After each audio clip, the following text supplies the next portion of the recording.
Alors, nous sommes en direct sur la page Facebook de condolégal.com. C'est François Cellier qui vous parle. 28e Web Radio en ce mercredi 4 novembre 2020. Je suis en compagnie de deux invités de marque. Tous mes invités sont des invités de marque de toute façon. Régent Touchette, technologue professionnel, et Valérie Couture, gestionnaire de copropriété qui n'en est pas à sa première participation à cette Web Radio. Bonsoir à vous deux. Bonsoir. Bonsoir. Il est question aujourd'hui du carnet d'entretien. Et là, j'ai vu une question l'autre jour qui disait « Qu'est-ce que ça mange en hiver? » On va vous expliquer ça pendant la prochaine heure. Vous allez voir que ce n'est pas si sorcier que ça. Il s'agit juste d'écouter attentivement et vous allez comprendre. Parce que le carnet d'entretien, actuellement, est en phase d'être adopté par règlement du gouvernement en vertu de l'adoption du projet de loi 16 en décembre 2019, le 6 décembre 2019.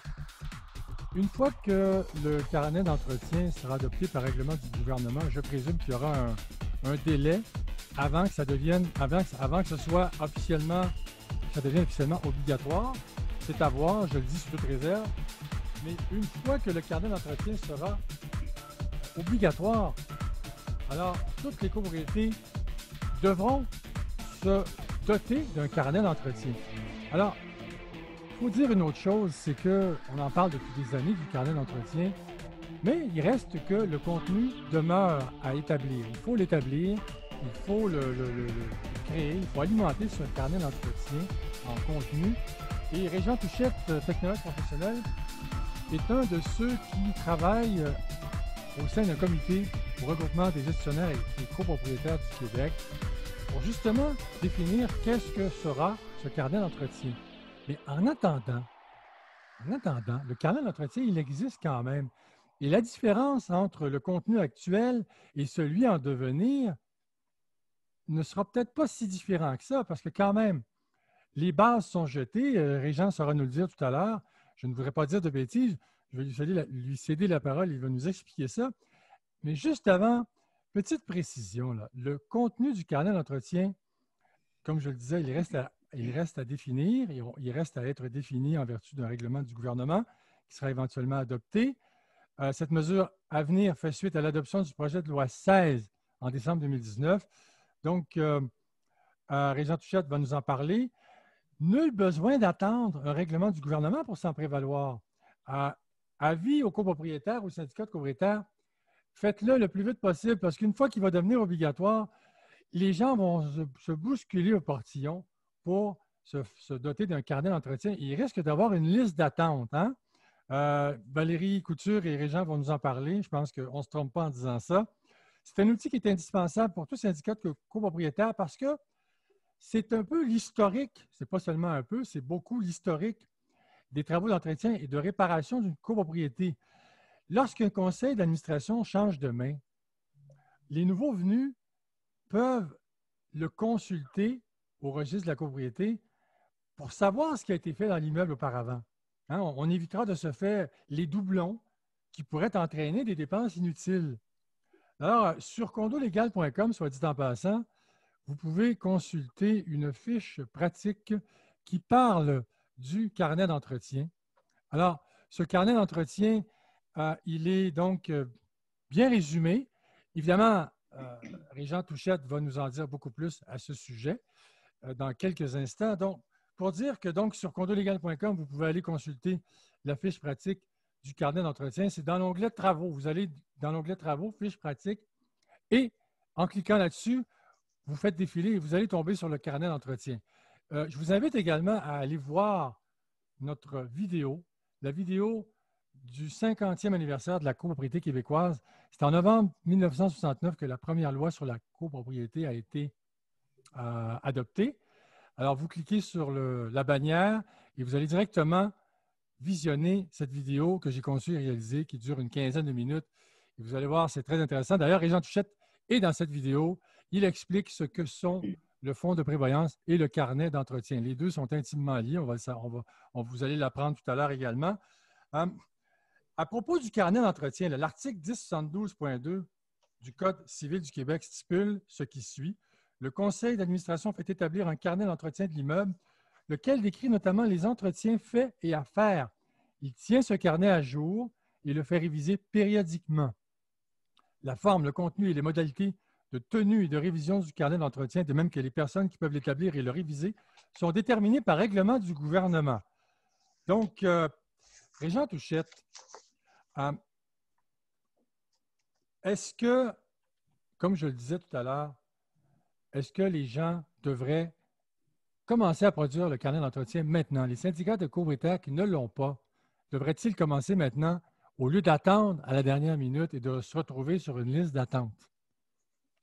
Bien, dans les faits, ce qu'il faut comprendre, c'est que bien que la loi ait été adoptée en décembre 2019, l'obligation de produire un carnet d'entretien n'est pas encore en place. Elle va l'être lorsque les règlements vont être adoptés.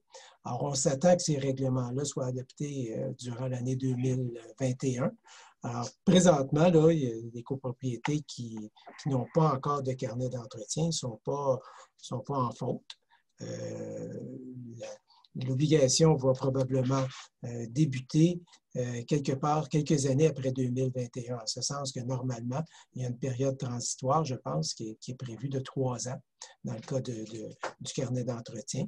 Alors donc, on peut dire que l'obligation va être aux alentours de 2024. Mais il ne faut quand même pas attendre 2024 parce que cette période de 3 ans-là, ça permet de l'établir, de le mettre en place. En 2024, il devra être en place. C'est certain que si les copropriétés attendent en 2024, c'est possible qu'il y ait une pénurie de professionnels pour pouvoir le produire parce que tout le monde va être occupé en même temps. Ouais. Mais lorsque tu parlais, François, tantôt du carnet d'entretien puis du fonds de prévoyance, puis essayer de démêler un peu les deux, il faut s'imaginer qu'un bien immobilier, quel que soit le bien immobilier, pas juste une copropriété, quel que soit le bâtiment, il y a dans le fond 2 types d'interventions ou 2 types de dépenses, puis Valérie pourra me corriger là-dessus. Il y a des dépenses qui peuvent être financées à l'intérieur d'une année financière normale, des dépenses courantes qui peuvent être financées à l'intérieur du budget annuel sans créer de déséquilibre financier. Et il y a les dépenses qui ne peuvent pas être financées à l'intérieur d'une année normale, qui sont anormales, qui ne peuvent pas être financées à l'intérieur d'une année normale sans créer un déséquilibre financier. Alors, ces dépenses-là demandent d'avoir une provision qui se cumule année après année, de sorte à ramasser suffisamment d'argent pour pouvoir faire cette dépense qu'on qualifie une dépense exceptionnelle. Quand le Code civil parle d'exceptionnel, ça ne veut pas dire que c'est anormal, ça veut dire que c'est tout simplement une dépense qui ne revient pas souvent, comme refaire une toiture, remplacer des portes et fenêtres, faire des travaux de maçonnerie. Ces éléments-là, ce sont des dépenses qu'on appelle des dépenses exceptionnelles. Donc, l'étude du fonds de prévoyance, elle, vise à déterminer les sommes justes et raisonnables à verser ou à cumuler à chaque année dans un fonds de prévoyance pour avoir suffisamment d'argent pour financer les dépenses exceptionnelles. Et le carnet d'entretien, lui, il vise les dépenses annuelles, les dépenses continues qui reviennent année après année, puis qui visent à maintenir ou à préserver les éléments en bonne condition et en bon état de fonctionnement. Et ça, ce n'est pas juste la copropriété, c'est quel que soit le bien immobilier, un hôpital, un immeuble à revenus, une usine, on peut même parler d'un parc, c'est toujours comme ça, c'est ces 2 éléments-là. Dans le domaine de l'immobilier, il y a toujours ça. La différence dans le cas des copropriétés, c'est que là, le gouvernement s'est senti le besoin d'encadrer ces 2 documents-là qui, dans le fond, dans les faits, dans l'industrie de l'immobilier, sont toujours en place, existent toujours. Parfois, ils peuvent être plus ordonnés, peut-être parfois moins ordonnés. Et le carnet d'entretien, lui, a finalement toujours trois étapes. Il y a une étape de planification, c'est-à-dire les éléments qu'on doit faire à chaque année. Il y a un élément de mise en œuvre, c'est-à-dire à partir de la planification, qui fait les actions. à quel moment qu'il fait ces actions-là et quelles actions, justement, ils vont poser pour pouvoir maintenir les éléments d'inventaire des parties communes de la copropriété en bon état, en bonne condition. Et suite à ça, bien, il y a un archivage. C'est-à-dire qu'il y a une inspection qui est faite. À partir de l'inspection, il y a un rapport qui est produit qui dit tout est normal, tout va bien. Donc, on archive pour dire que tout a été inspecté. Ou le rapport peut dire, bien, il y a des correctifs à faire, il y a des éléments à corriger. Là, il y a comme une voie d'évitement dans laquelle on fait les correctifs. Et après ça, on archive ça. De sorte qu'on arrive 2 ans, 3 ans, 4 ans après, on est capable de retrouver en quelle année que l'intervention a été faite, puis à quel moment qu'on a eu à intervenir sur un élément. Alors, Régent Touchette, pour que nos auditeurs comprennent bien, et je vous invite à poser vos questions, mesdames, messieurs, ça a déjà commencé d'ailleurs. Nos invités pourront y répondre sans aucun doute. Régent, pour que les gens comprennent bien, si on résumait la genèse du carnet d'entretien, qu'est-ce qu'un carnet d'entretien? Vous venez d'en parler, là, vous avez donné un aperçu de ce que c'est, mais qu'est-ce qu'un bon carnet d'entretien doit contenir? Et d'abord, comment on le fait? Quel est l'élément déclencheur qui mène à la création du carnet d'entretien? Le carnet d'entretien part de l'inventaire des éléments des parties communes. Dans le fond, ce sont les éléments qui sont sous la responsabilité de la copropriété. Alors, pour déterminer ces éléments-là, évidemment, il faut faire un relevé de ce qui est à l'intérieur de la copropriété, mais aussi, il faut comprendre la déclaration de copropriété pour savoir qu'est-ce qui est sous la responsabilité de la copropriété. Parce qu'il y a dans une déclaration de copropriété, il y a des parties privatives, des parties communes, et à l'intérieur des parties communes, il y a des parties communes générales et il y a des parties communes à usage restreint. Et lorsqu'on parle de parties communes à usage restreint, bien, là, il y a un partage d'activités entre le propriétaire utilisateur et la copropriété au sujet de l'entretien. Donc, dans un premier temps, c'est qu'est-ce que l'immeuble a dans le ventre? C'est un peu ça. Voilà, c'est l'inventaire. Le premier élément, là, c'est l'inventaire. Qu'est-ce qui appartient à la copropriété, puis qu'est-ce qui est sous la responsabilité du conseil d'administration de la copropriété? Une fois que cet inventaire-là a été fait, il faut déterminer les actions qu'on devrait prendre pour pouvoir maintenir cet inventaire-là en bonne condition. C'est des actions d'entretien, donc ça veut dire inspecter, nettoyer, lubrifier, aligner, ajuster, ce sont tous des actions d'entretien. Par exemple, Régent, je me souviens, il y a plusieurs années, vous parliez d'un élément mécanique du bâtiment, une courroie, une simple courroie là, qui peut tourner dans le vide parce qu'il n'y en a plus de courroie. Là. Ça peut faire la différence entre d'énormes dépenses et de petites dépenses. Si on remplace la courroie avant qu'elle pète, ben, ça va coûter beaucoup moins cher. Oui, mais pour pouvoir la remplacer avant qu'elle brise, il faut avoir une stratégie d'entretien, une planification d'entretien qui dit à chaque 2 mois ou 3 mois, je vais aller voir dans quel état se trouve cette courroie-là. Puis lorsque je vois qu'elle est usée, suffisamment usée, je vais la remplacer avant qu'elle brise. Puis évidemment, lorsqu'on la remplace avant qu'elle brise, bien, ça évite évidemment des interruptions de service. Hein? C'est un coup qu'elle est brisée, bien là, ça veut dire qu'il y a à une certaine période que les gens dans le bâtiment n'ont plus de ventilation, n'ont plus de chauffage, n'ont plus de quelque chose. En tout cas, il y a un service qui n'est plus là. Alors donc, pour pouvoir être préventif, ça prend un carnet d'entretien. Il faut avoir l'inventaire, il faut savoir que cette courroie-là existe, puis il faut avoir une stratégie en disant, on va aller la voir 1 fois ou 2 fois par mois. Puis il faut aussi déterminer qui va le faire, cette action-là. Et cette action-là peut être faite par des ressources internes, mais elle peut être faite aussi par des contractuels, par des gens qui viennent de l'extérieur. Et une fois que ces éléments-là sont déterminés, le quoi, c'est l'inventaire. Le qui, ça veut dire qui va faire cette inspection-là. Le quand, à quel moment que cette inspection-là va être faite. Mais il faut déterminer le comment que cette inspection-là va se faire. Puis une fois que tout ça est en place, bien là, il y a une inspection qui se fait. Puis à partir de cette inspection-là, bien, il y a un rapport. Puis dans ce rapport-là, bien, la personne qui a fait l'inspection dit, bien, la courroie, j'ai vu qu'elle était usée, j'en ai commandé une nouvelle, puis je l'ai remplacée Puis là, on a dans l'archive, on a dans des documents d'archives, que la courroie sur ce moteur-là a été remplacée il y a 1 an, 2 ans, on sait dans quel état est cet élément-là. Et tout ça est un élément cyclique, tout ça est un élément continu, c'est une boucle sans fin, ça ne finit jamais, contrairement au fonds de prévoyance. Le fonds de prévoyance, lui, ce sont des éléments ponctuels. On refait une toiture, on ne la refait pas à chaque année. Non.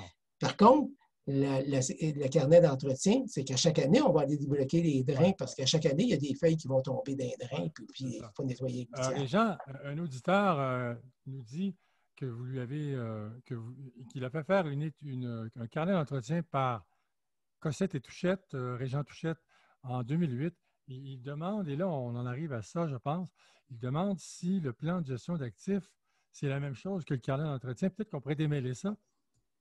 Le plan de gestion d'actifs, ça s'applique plutôt pour l'étude du fonds de prévoyance. Ah, OK. On va en parler tout à l'heure. Oui, c'est ça. Ça s'applique plus à ça. C'est un terme qui dit quelle stratégie qu'on va prendre pour gérer le bien. Je vous dirais que le plan de gestion d'actifs, dans le terme des gestionnaires immobiliers, c'est plutôt l'amalgame de tout ça, et de la stratégie d'entretien et des stratégies d'investissement qui vont être faites qui découlent du fonds de prévoyance.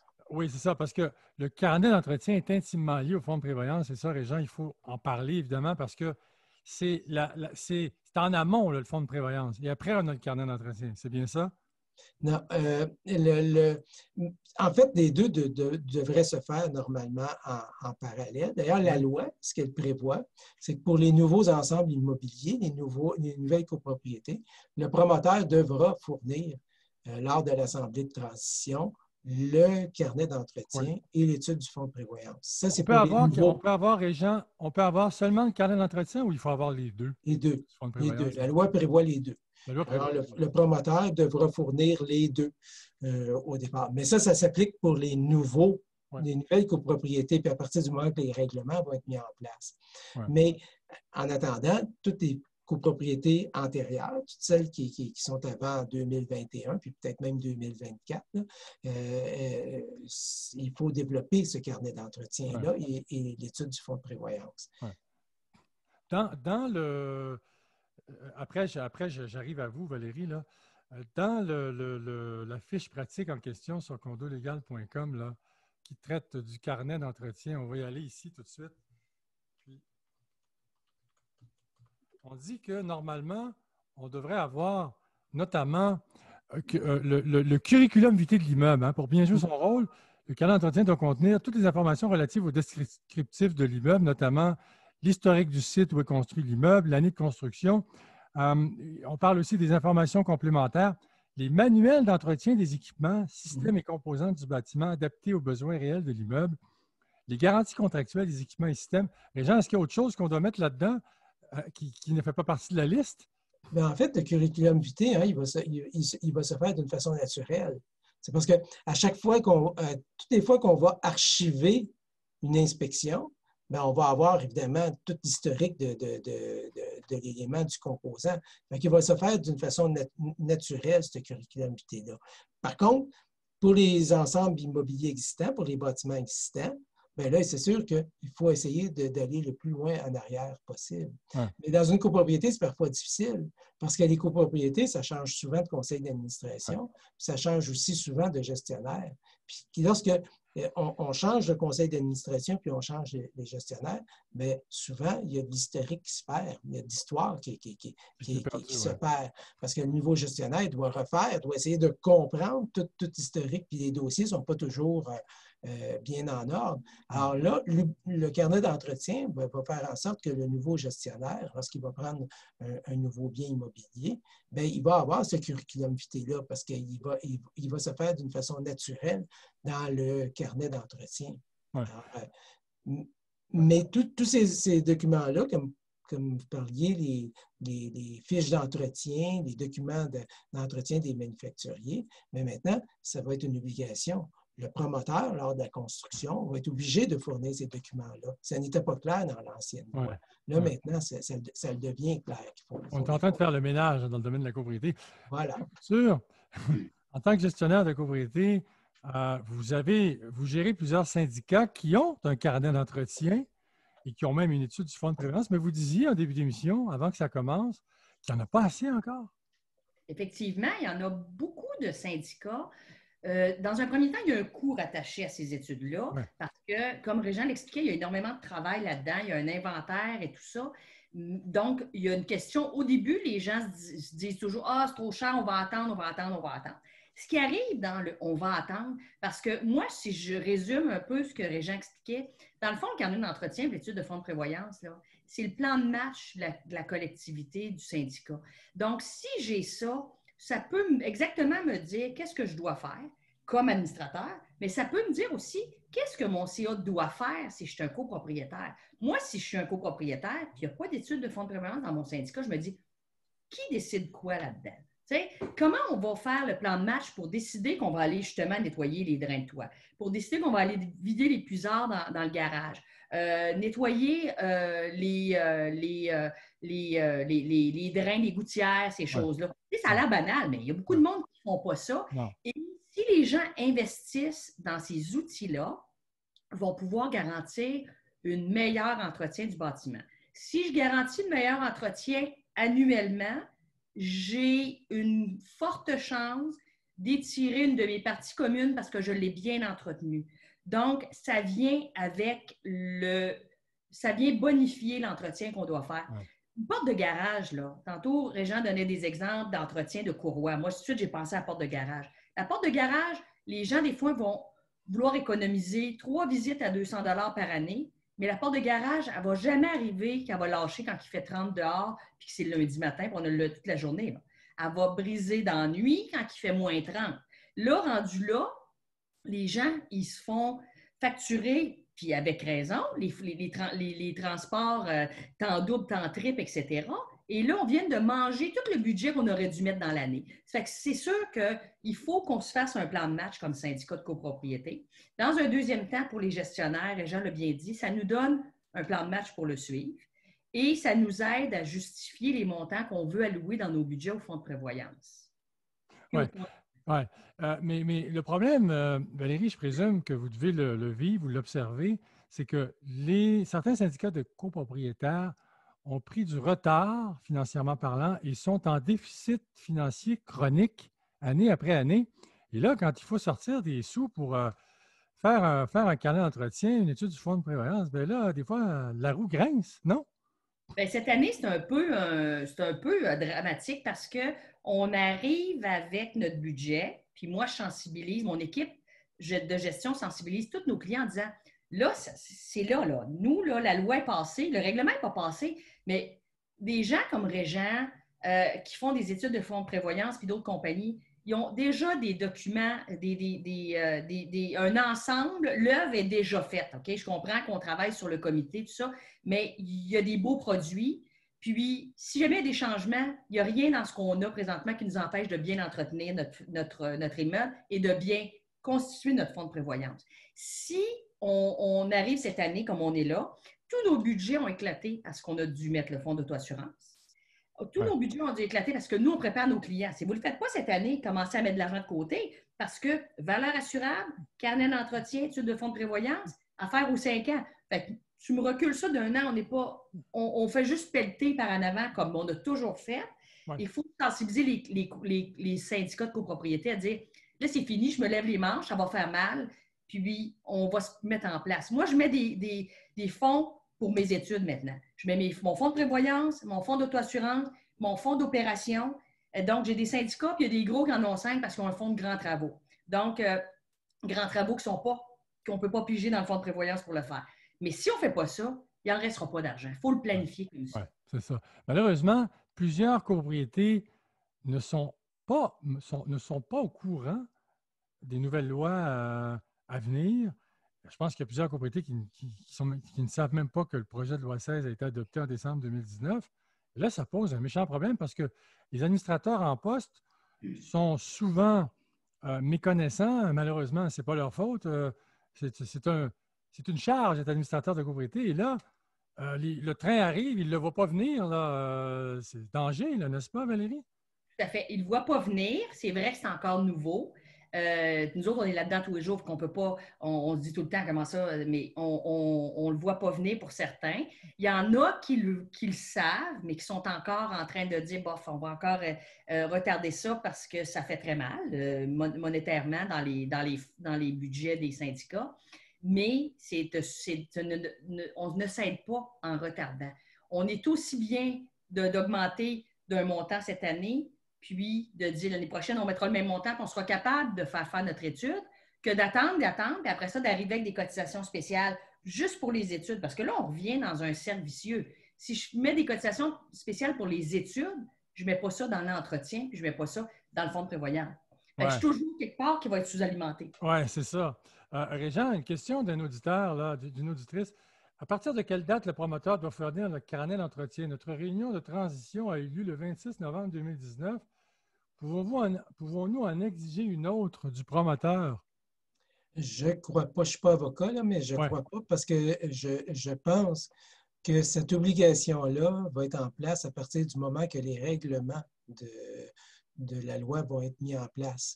Ouais. Alors, les règlements ne sont pas encore là. On ne peut pas demander au promoteur de produire un carnet d'entretien ou une étude de fonds de prévoyance tant et si longtemps que les règlements ne sont pas en place, qui dit comment le faire. Ouais. Mais j'imagine qu'en 2021, on va avoir plus de clarification là-dessus. Régent, pourriez-vous donner un aperçu du prix qu'un autre auditeur nous demande? Le prix pour une étude du fonds de prévoyance et un carnet d'entretien, est-ce que c'est adapté à la taille de la copropriété? Oui. Il y a un produit pour les petites copropriétés. En fait, on parle de petites copropriétés, mais on a plutôt le terme de copropriété simple. Ça peut être une copropriété, en fait, plus grand en nombre, mais qui a quand même une structure qui est assez simple. Là. Ce que je veux dire, c'est qu'une copropriété peut-être de moins de 4 étages, avec des corridors, un ascenseur, ou ça peut être même une copropriété de 8 unités, 12 unités. Alors là, il y a un prix pour ce genre de copropriété-là. Et puis, normalement, pour les petites copropriétés, ça peut tourner entre 2 000 et 3 000 $, dépendamment de la copropriété. Et puis, il y a un prix pour les plus grandes copropriétés, celles qui ont des équipements, plus d'équipements qu'on appelle les copropriétés un peu plus complexes. Alors ça, c'est des copropriétés normalement qui ont peut-être plus que 50 unités d'habitation, puis qui peuvent avoir une piscine à l'extérieur, qui peuvent avoir un stationnement étagé, des éléments comme ça. Alors là, c'est plutôt, là, le prix est un peu plus élevé pour ça. Mais est-ce qu'on peut dire que d'une petite à moyenne à grande copropriété, la fourchette de prix peut aller entre 1000 et combien? Est-ce qu'on peut... Pour les copropriétés plus grandes que les petites copropriétés, ben, on y va par... c'est pas moi, malheureusement, qui fait les prix au bureau. Là, on a quelqu'un d'autre, mais c'est peut-être 150 $ par porte. Ça va tourner dans ces alentours-là. C'est une ordre de grandeur.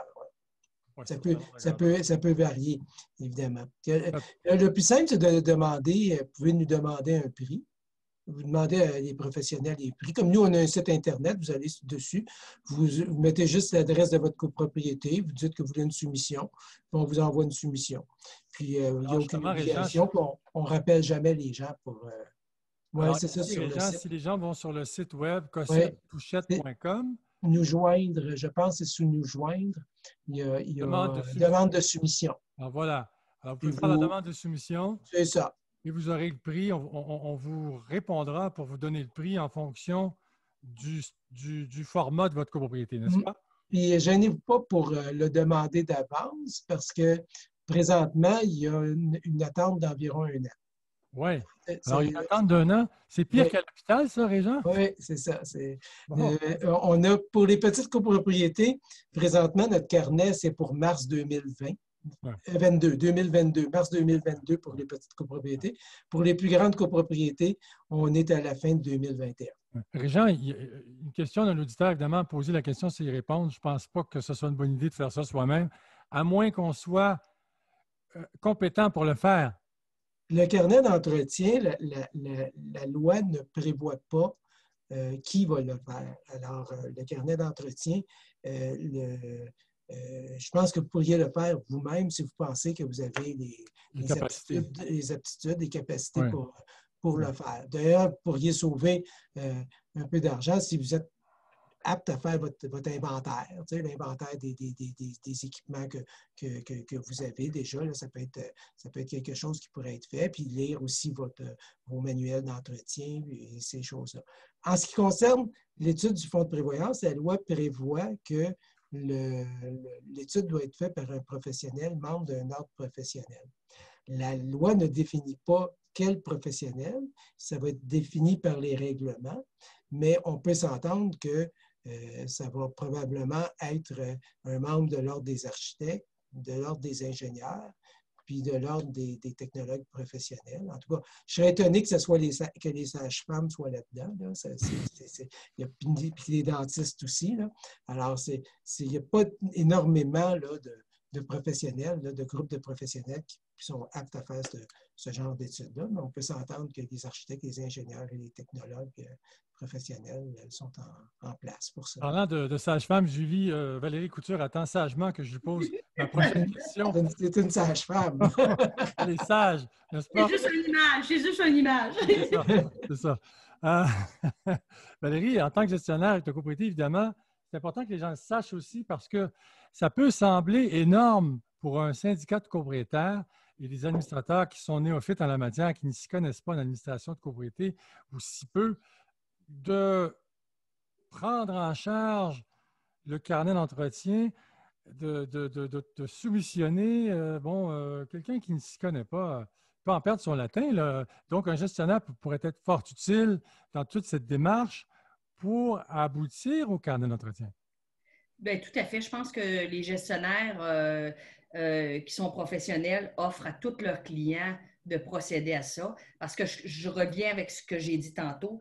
Pour nous, c'est un squelette de travail. C'est un plan de match, c'est une sécurité aux copropriétaires que ce qui doit être fait est fait. Puis même à ça, on a des surprises dans l'entretien du bâtiment qui nous arrivent malgré ces outils-là.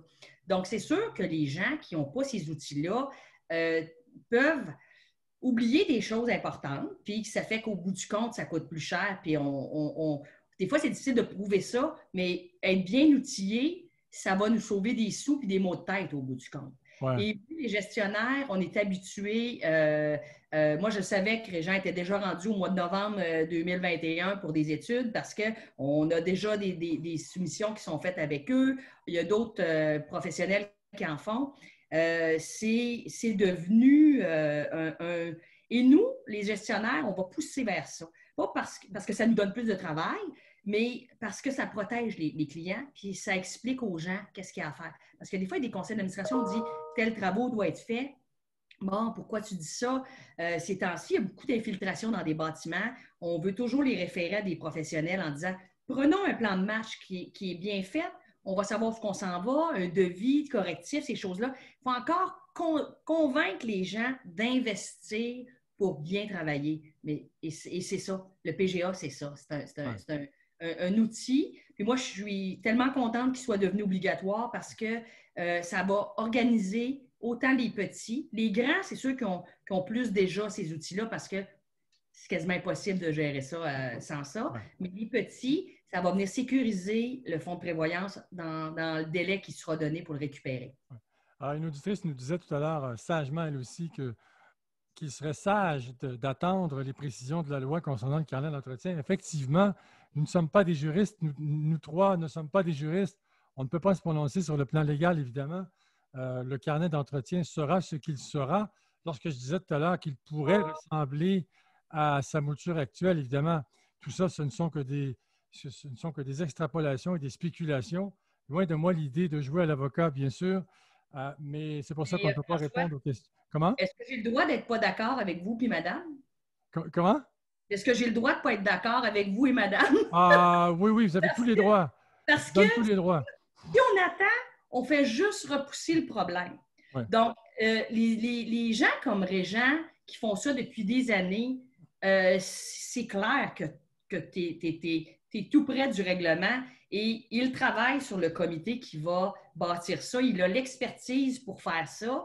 Donc, d'attendre, moi, selon moi, c'est pas l'idée du siècle parce que on est comme syndicat de copropriété en attente de quelque chose. Notre bâtiment, il continue de vieillir.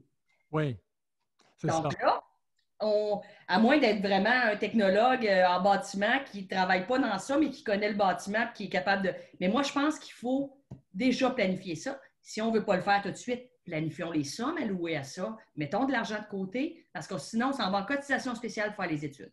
Exactement. Régent, donc, comme je le disais tout à l'heure, il n'est pas téméraire de penser que, justement, on peut faire son carnet d'entretien maintenant, quitte à l'ajuster après la loi, mais on peut penser que ce contenu du carnet d'entretien avant la loi, bien, coudonc, on n'est pas si loin de la réalité, même après la loi. Là. Je veux dire, on est à peu près dans les mêmes eaux. Est-ce qu'on peut penser ça? Je pense que les règlements ne réinventeront pas le carnet d'entretien. Le carnet d'entretien existe déjà. Ouais. Dans l'industrie de l'immobilier, ça existe déjà. Il n'y a pas une usine, il n'y a pas un immeuble à bureau, un immeuble de production qui n'a pas un carnet d'entretien. Ça serait trop téméraire. Alors, la structure que je parlais tantôt, je ne l'ai pas inventée. Cette structure-là existe déjà. On a toujours les mêmes questions. C'est l'inventaire. Qui fait les interventions, à quel moment, puis comment qu'on les fait. C'est toujours les mêmes questions. Alors, c'est certain que le carnet d'entretien, les règlements vont ressembler à ça. On va faire en sorte que le carnet d'entretien. Mais ce qui peut-être va changer, c'est pour les petites copropriétés. Et ça, on en est conscient, l'industrie en est conscient, que pour les petites copropriétés, puis même pour les grandes, ce qu'on veut développer, c'est le carnet d'entretien le plus simple possible, le plus convivial, le plus facile. Ça ne doit pas être une charge supplémentaire. C'est certain qu'il y a un travail supplémentaire pour les gestionnaires d'avoir un carnet d'entretien parce qu'il faut le maintenir pour rentrer toutes les données à l'intérieur puis s'assurer qu'il est maintenu, qu'il est à jour. Mais pour les petites copropriétés, surtout une copropriété qui a pas beaucoup d'inventaire, bien, ça devrait être quelque chose de simple, puis qui n'est pas contraignant, puis qui n'est pas un fardeau à traîner. Puis même dans les comités présentement, parce qu'effectivement, il y a des comités qui discutent présentement du carnet d'entretien, même dans le comité présentement, bien, il y a une question qui se pose. Certaines copropriétés ne devraient peut-être même pas avoir d'obligation de carnet d'entretien. Lorsqu'on a des maisons de ville, une à côté de l'autre, puis tout ce qu'on a en commun, c'est une haie, puis avec un trottoir, peut-être que là, ça pourrait être beaucoup plus simple par rapport à une copropriété qui a plus d'équipements, puis qui a plus de parties communes. Alors, dans notre esprit, là, présentement, dans le comité, on se dit, il y a certaines copropriétés très simples, des maisons arrangées ou des éléments semblables, que peut-être que ces gens-là ne devraient pas avoir d'obligation au niveau du carnet d'entretien. Par contre, il y a des petites copropriétés qui devraient avoir un carnet d'entretien plutôt standardisé et assez simple. Et puis, il y a des copropriétés plus complexes qui, eux, devraient avoir un carnet d'entretien qui est vraiment adapté à leurs besoins, Parce que c'est lorsqu'on va sur une rue puis qu'il y a 24 maisons ou 24 copropriétés de 12 logements à chaque côté de la rue, là, puis qui sont semblables, on peut penser que le carnet d'entretien de la première unité, du premier bâtiment, peut servir pour les 23 autres. Puis il y a peut-être quelques petits ajustements, mais c'est assez mineur. C'est assez mineur quand même. Et là, il pourrait y avoir une économie qui ferait en sorte que ça pourrait être meilleur marché pour les petites copropriétés. Puis c'est ça présentement au RGCQ qui est développé. C'est le comité là, qui est mis en place. C'est un peu la recherche. C'est de développer un produit simple pour les petites copropriétés, un produit économique pour les petites copropriétés, assez standardisé parce que tout le monde a un toit, tout le monde a des fenêtres, tout le monde a à peu près les mêmes éléments. Et d'avoir un produit un petit peu plus complexe, un petit peu plus adapté pour les copropriétés qui ont plus d'éléments, qui ont plus de complexité. Voilà. Alors, Régent, une autre question, après je reviens à Valérie. Ça nous amène à parler de l'étude du fonds de prévoyance, qui est un autre morceau important du casse-tête. extrêmement important. Régent, pourriez-vous nous résumer en quelques minutes le but de l'étude du fonds de prévoyance? À quoi ça sert? Bien, comme j'expliquais au début, là, vous avez toujours, il faut toujours voir que dans votre gestion de copropriété, vous avez deux grands tiroirs. Hein? Le tiroir d'exploitation et d'entretien, c'est-à-dire ce qui se passe à chaque année, puis qui permet au bâtiment de vivre, qui permet aux gens de vivre dans le bâtiment. On parle dans l'exploitation et d'entretien des dépenses récurrentes qui reviennent, comme l'énergie, couper le gazon, enlever de la neige, vérifier le panneau d'alarme incendie. Tous ces éléments-là, ce sont des dépenses d'exploitation et d'entretien. Mais il y a d'autres dépenses qui, eux, doivent consister à remettre en état les plus gros éléments, comme la toiture, les portes et fenêtres, les fondations, les entrées de cour en asphalte. Et bref, il y en a beaucoup, là. Et pour les plus grandes copropriétés, peut-être des équipements mécaniques, etc. Et l'étude du fonds de prévoyance, elle, vise à évaluer la condition de chacun de ces éléments-là, à déterminer le moment où il y aura une intervention qui devrait être faite pour remplacer ces éléments-là, d'évaluer le coût de ces remplacements-là, de ces interventions-là, et de calculer les sommes qui devraient être mises à chaque année dans le fonds de prévoyance pour avoir suffisamment d'argent pour pouvoir payer ces travaux-là, pour pouvoir les payer.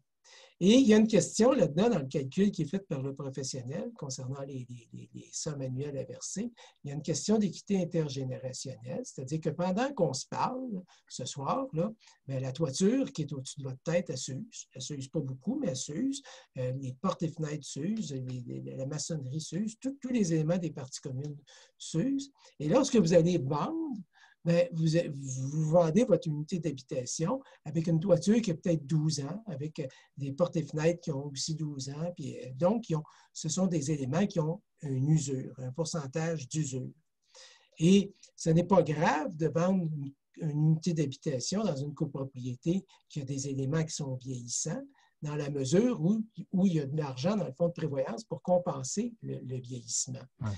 Le problème, c'est quand il n'y a pas de l'argent pour compenser, mais là, on parle d'un déséquilibre intergénérationnel, c'est-à-dire que le propriétaire n'a pas mis suffisamment d'argent dans le fonds de prévoyance pour compenser l'usure qui s'est générée pendant qu'il occupait le bâtiment, puis il a transféré ça au nouveau propriétaire, à moins que le propriétaire ait eu la sagesse de négocier puis de faire descendre de prix en proportion de ça, mais ce n'est pas toujours le cas, puis ce n'est pas le cas parce que normalement, c'est la collectivité qui devrait amasser l'argent pour ces éléments-là. Donc, le fonds de prévoyance, c'est un mélange d'un document technique et d'un document financier, dans un certain sens, qui vise à provisionner d'une façon juste et raisonnable en fonction des grands travaux qui, eux, sont inévitables.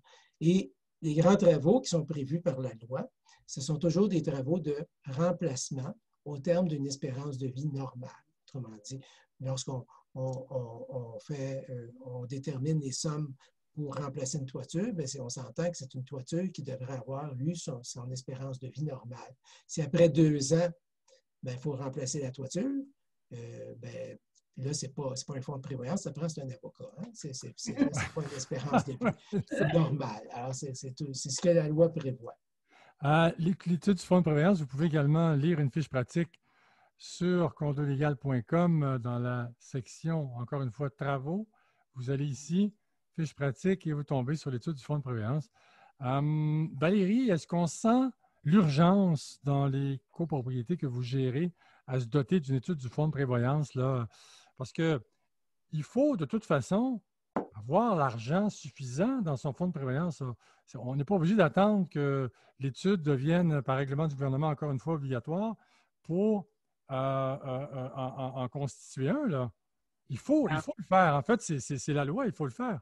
En fait, ce que j'ai aimé là, dans la dernière intervention de Régent, il dit quand les gens vont vendre, on le sait que la loi ne permet pas aux copropriétaires, quand ils vendent, de retirer sa part du fonds de prévoyance. C'est exactement pour ça que le fonds de prévoyance existe, c'est pour l'utilisateur payeur. Moi, je reviens souvent à ça dans mes copropriétés. Utilisateur payeur. J'ai vécu 2 ans, je dois participer à l'équivalent de 2 ans sur 25 dans ma quote-part de calcul, etc. Je n'embarquerai pas dans les détails, mais je dois payer.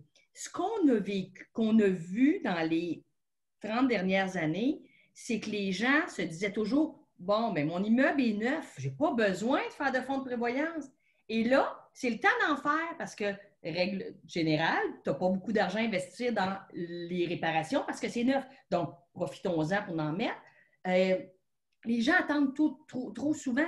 Écoutez, les fonds de prévoyance, quand on vient avec des études professionnelles, les gens tombent à la renverse parce qu'ils n'ont pas d'idée à ce que ça représente une quote-part dans le budget mensuel qu'on leur charge, ce qui devrait être alloué au fonds de prévoyance. Les gens pensent quand ils mettent 10 $ par mois au fonds de prévoyance, ils vont réussir à remplacer des parties communes. C'est impossible. On parle de des montants beaucoup plus élevés. On parle des sous beaucoup plus élevés. Moi, encore trop souvent, je dois convaincre les gens. Nos gestionnaires doivent convaincre les administrateurs, puis tout ça. Encore trop souvent, quand les gens vendent un condo, on ne se fait pas poser de questions. Qu'est-ce qui a été fait? Qu'est-ce qui est suivi comme carnet d'entretien? On dit qu'il y a un montant dans le fonds de prévoyance. Ça parle à personne si tu ne connais pas l'impact de ce que c'est ce montant-là. Donc, il faut vraiment que les gens se dépêchent, commencent déjà à augmenter leur fonds de prévoyance et auront peut-être une belle surprise en disant « je suis pas mal proche » ou « il m'en reste moins à faire ». Mais ce n'est pas ça la situation présente. Oui. Alors, tout bon juriste, et je ne suis pas un avocat, dirait qu'au démarrage, il faut commencer à approvisionner le fonds de prévoyance. Oui. Et d'ailleurs, l'article 1071 du Code civil du Québec dit que le syndicat constitue, en fonction du coût estimatif des réparations majeures et du coût de remplacement des parties communes, un fonds de prévoyance liquide et disponible à court terme, affecté uniquement à ces réparations et remplacements. Bon, ce fonds doit être en partie liquide, disponible à court terme et son capital doit être garanti. Les commentaires de condolégal.com disent la chose suivante. L'article 1071 du Code civil du Québec a été modifié en décembre 2019 par le projet de loi 16. Cette modification a notamment pour effet d'obliger les syndicats à se doter d'une étude du fonds de prévoyance et de la mettre à jour tous les 5 ans. L'étude devra obligatoirement être effectuée par un membre de l'ordre professionnel désigné par règlement du gouvernement. Et la modification a aussi pour effet de donner plus de liberté pour le placement des sommes disponibles au fonds de prévoyance. On en a eu une web radio là-dessus, sur le placement possible qu'on peut faire avec des sommes qui ne sont pas utilisées dans l'immédiat dans le fonds de prévoyance, tout en précisant que le capital doit être garanti, évidemment. Il précise également que son utilisation est déterminée par le conseil d'administration, de sorte qu'il n'est plus nécessaire de consulter l'Assemblée avant d'engager des sommes du fonds de prévoyance. Ces modifications ne sont pas entrées en vigueur. C'est bien important de le dire. Modalité d'entrée en vigueur. Donc, pour les copropriétés établies avant l'entrée en vigueur de la loi, plus tard 3 ans après l'entrée en vigueur du premier, bon, en fait, ce n'est pas important, mais c'est ça qu'il faut retenir du fonds de prévoyance au Code civil du Québec, l'article 1071. Je pense qu'on ne se trompe pas. Régent, si je peux me permettre, François, peux me permettre, en fait, dans l'ancien libellé du Code civil, il y avait une obligation d'effectuer une étude du fonds de prévoyance. Juste que maintenant, l'article précise qu'il y a une obligation de la réviser à tous les 5 ans, d'après tous les 5 ans. Et le gros changement aussi, c'est que dans l'ancien libellé, il y avait une notion de pourcentage par rapport aux charges communes, qui était de 5 % des charges communes, qui était un seuil minimum. Alors que ce seuil-là a été retiré, il n'existe plus. Cette notion-là de 5 % des charges communes n'existe plus. Elle a été remplacée plutôt par le minimum, c'est les conclusions de l'étude. C'est qu'est-ce que l'étude, qu'est-ce que le professionnel dit. C'est ça les sommes qui doivent être versées au fonds de prévoyance. Oui, c'est ça. Parce qu'en fait, et encore là, on le répète, nous ne sommes pas des juristes, il faut le préciser, mais dans l'article dans le Code civil du Québec, on a toujours dit qu'il fallait faire l'étude pour évaluer combien ça prend dans le fonds de prévoyance. Il fallait évaluer combien ça coûte. Combien mettre dans le fonds de prévoyance annuellement, ça a toujours été là, ça, depuis le 1er janvier 1994, la réforme du Code civil du Québec. Donc, voilà, donc c'est important de le dire. On sait que plusieurs copropriétés au Québec, Régent, souffrent d'un déficit d'entretien et même si elles ont un carnet d'entretien, elles ne s'y réfèrent pas toujours. Hein? c'est beau d'avoir un carnet d'entretien, mais encore faut-il le suivre à la lettre et le consulter. Hein? Donc, avoir un carnet d'entretien, c'est une chose, mais le mettre en application, c'en est une autre, n'est-ce pas? Oui. Bien sûr, bien sûr. Ça prend une discipline. Et c'est là que le gestionnaire est très important. Le gestionnaire de copropriété est très important parce que le carnet d'entretien, contrairement à l'étude du fonds de prévoyance, ce n'est pas un document statique. Hein. L'étude du fonds de prévoyance, c'est plus un document, est un peu plus statique en ce sens qu'il dit, bon, bien, au cours des 25 prochaines années, on va devoir faire tel investissement, puis voilà la somme à verser au fonds de prévoyance, puis il s'agit juste d'adapter le budget en fonction de ça, en fonction de verser les sommes au fonds de prévoyance. Puis on attend que dans 20 ans ou dans 25 ans, on fasse ces interventions. Mais le carnet d'entretien, lui, c'est immédiat. C'est tout de suite qu'il faut faire l'entretien. Puis c'est continuel. C'est-à-dire qu'il y a des choses à faire à toutes les semaines, à tous les mois, à chaque année. Et puis, il faut documenter ces interventions-là. Alors, ça prend beaucoup de discipline. Et c'est pour ça que pour les petites copropriétés, on veut mettre en place un carnet d'entretien très simple pour que, justement, pas créer un fardeau pour les petites copropriétés. Mais, puis pour les plus grandes copropriétés, bien, nécessairement, l'outil va être un peu plus complexe, mais toujours dans un esprit de simplicité. Mais il reste que le carnet d'entretien ne fonctionnera jamais s'il n'y a pas la volonté du conseil d'administration et du gestionnaire que ça fonctionne. Ouais. Le professionnel peut préparer une planification d'entretien, une cédule d'entretien, mais ça reste d'une planification statique. Ça peut rester théorique, là, hein, Valérie? Ça reste théorique si le gestionnaire et le conseil d'administration de la copropriété ne disent pas, bien là, on le met en œuvre, on s'assure que c'est fait, ces choses-là. Ouais. Alors, donc, le gestionnaire de copropriété, c'est vraiment là, la courroie de transmission de tout ça. C'est vraiment la personne clé du carnet d'entretien. Justement, Valérie, en tant que gestionnaire de copropriété, vous jouez un rôle conseil. Évidemment, ce sont les administrateurs qui ont le dernier mot, mais est-ce que vous constatez que les syndicats de copropriétaires que vous gérez respectent leur carnet d'entretien, ils le suivent à la lettre ou ce n'est pas le cas? Écoutez, ça commence. Ça commence à être plus évident pour les gens parce qu'on leur en parle tout le temps, puis on leur dit, c'est votre devoir de s'assurer que c'est fait. Puis, comme Régent expliquait, ça ne donne rien de faire des études, que ce soit le carnet d'entretien ou l'étude du fonds de prévoyance, puis de la laisser sur la tablette. Parce que là, ce n'est pas de l'argent investi. On fait juste rassurer le monde qu'on l'a fait, mais on ne l'utilise pas. Donc, si on veut bien faire notre travail d'administrateur, il faut minimalement investir dans le suivi de ça, soit du temps bénévole de leur part, soit du temps au niveau de la firme de gestion et dans les fournisseurs. On parle dans des plus gros syndicats de des pièces comme, quand Régent parlait de la ventilation, des courroies, tout ça, il y a un petit entretien qui se fait. Mais quand on a des grosses machines comme ça, si on ne fait pas comme il faut notre petit entretien, bien, il va nous arriver des scénarios pas le fun qu'on va devoir gérer parce qu'elle va complètement avoir une durée de vie très, très écourtée à cause d'un mauvais entretien. On parle des génératrices, on parle des ascenseurs. Quand on dit aux gens une mise à niveau, Régent peut me corriger, mais si on parle d'un ascenseur mise à niveau 20 ans, on parle d'à peu près 150 175 000 par ascenseur. On dit ça aux gens, juste ça, là, le fonds de prévoyance, ce n'est pas suffisant. Fait que là, il va falloir qu'on mette nos patins puis qu'on patine plus vite parce qu'on va manquer de sous. Puis c'est tous des gros morceaux. Et plus ça va, plus tous ces outils-là sont très, très informatisés, des pièces très techniques et tout ça. Fait que ça prend tout le temps des gens qui vont bien entretenir ces pièces-là, génératrices, ventilation, make-up air sur les toits, tout ça. Il faut tout ça. Puis là, on parle des gros morceaux. Il y a plein d'autres choses. Là, et Valérie, quand un de vos syndicats change d'administrateur, est-ce que vous faites un devoir de faire le suivi? Est-ce que c'est plus facile lorsqu'on est gestionnaire de copropriété pour un syndicat de copropriétaires et leurs nouveaux administrateurs de s'y retrouver? Oui, des fois, il faut recommencer notre pitch de vente dans le sens que pourquoi on va devoir faire ça, puis etc. Malheureusement, des fois, on arrive avec des nouveaux administrateurs qui ne comprennent pas cette voie-là.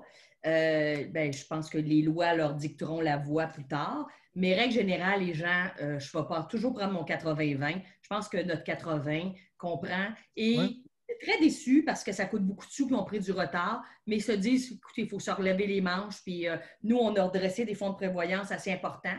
Il y a une chose qui est importante aussi dans les calculs des études de fonds de prévoyance que Régent et d'autres professionnels font.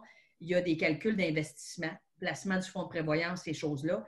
Bien là, déjà, cette année, on a des grosses lacunes avec les taux d'intérêt puis tout ça. Fait que c'est sûr qu'on part avec plein de choses qui nous font toujours diminuer l'investissement qu'on a là-dedans. Ouais. Si on place 100 000 à 2 c'est mieux que 100 000 à 0,20 là. En effet, en effet. Régent, donc, grâce au carnet d'entretien, corrigez-moi si je me trompe, vous me direz si j'ai raison, les administrateurs d'une copropriété peuvent mettre en place une politique patrimoniale et établir les priorités sur lesquelles fonder un plan pluriannuel de travaux. Pouvez-vous préciser un petit peu le plan pluriannuel de travaux, Régent? Bien, le plan pluriannuel, ça va plutôt au niveau de l'étude du fonds de prévoyance, c'est-à-dire que l'étude du fonds de prévoyance regarde une portion du bâtiment, une période du bâtiment là, qui est assez longue, 25 ans.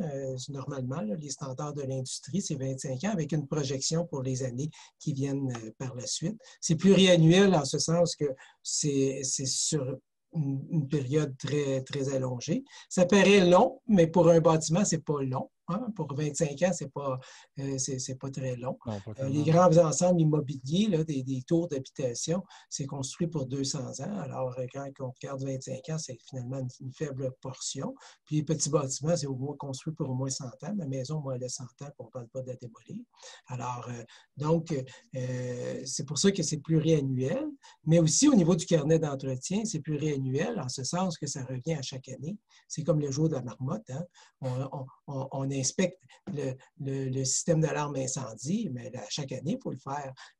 On déneige, on redonne un contrat de déneigement à chaque année, il faut le faire.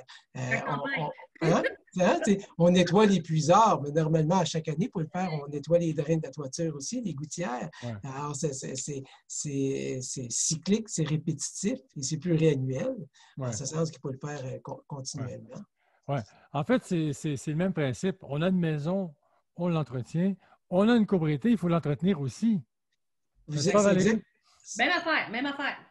Ouais. C'est exactement ça. On a une maison, on a un budget pour payer les dépenses courantes, l'huile à chauffage ou l'électricité ou tous ces éléments-là, mais on a de l'argent de côté pour refaire la toiture un jour, pour changer les fenêtres, ces choses-là. Hein? C'est ça, Valérie. Hein?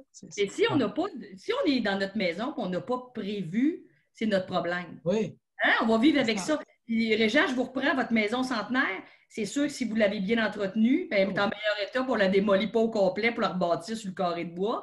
Mais ceci étant, quand on est en copropriété, on fait mal à tout le monde si on n'administre pas comme il faut. Ouais.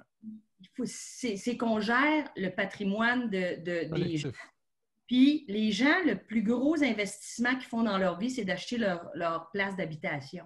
Donc, c'est un gros... Moi, je trouve que pour les copropriétés, avoir des outils comme les études de fonds de prévoyance, carnet d'entretien, là, la valeur assurable qui est obligée d'être faite, garantir la valeur de reconstruction, c'est très petit pour assurer cette garantie-là à nos copropriétaires. Oui.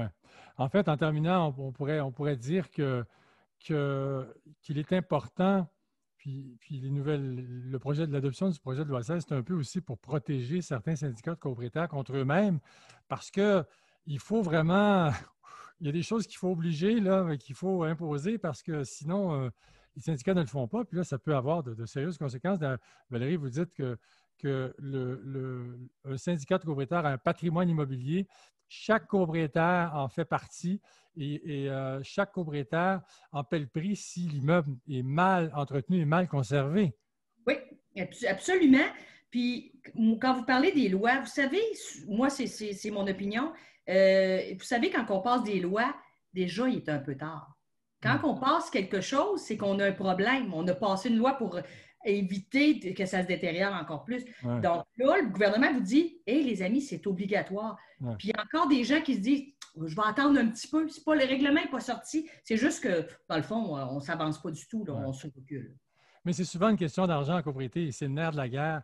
Puis l'argent manque souvent à copropriété, malheureusement. C'est tout le temps qu'on avait, c'était formidable. On aurait pu étirer ça 1 heure de plus. Mais je pense que c'est tout pour aujourd'hui. On fait relâche la semaine prochaine. Il n'y aura pas de web radio, mais on revient la semaine suivante avec un autre sujet passionnant et des invités passionnants. Merci Valérie Couture, gestionnaire de copropriété chez Condo Stratégie, d'avoir été là. Merci de l'invitation. Merci et merci beaucoup à Régent Touchette, technologue professionnel, membre du CA du RGCQ Région de Montréal, qui fait partie d'un comité au RGCQ, regroupement des gestionnaires et copropriétaires du Québec, qui est en train de concocter le contenu officiel que sera l'étude du Fonds de prévoyance. On peut dire ça comme ça, Régent? Oui, c'est à peu près ça. En tout cas, il y a une proposition qui va être formulée au gouvernement là, pour les réglementations. Ah wow, c'est quand même quelque chose. Donc, ça démontre toute la crédibilité de la chose. Merci encore. Merci à nos invités. Merci aux auditeurs. On se revoit dans 2 semaines. À très bientôt. Merci. Au revoir. Merci. Merci.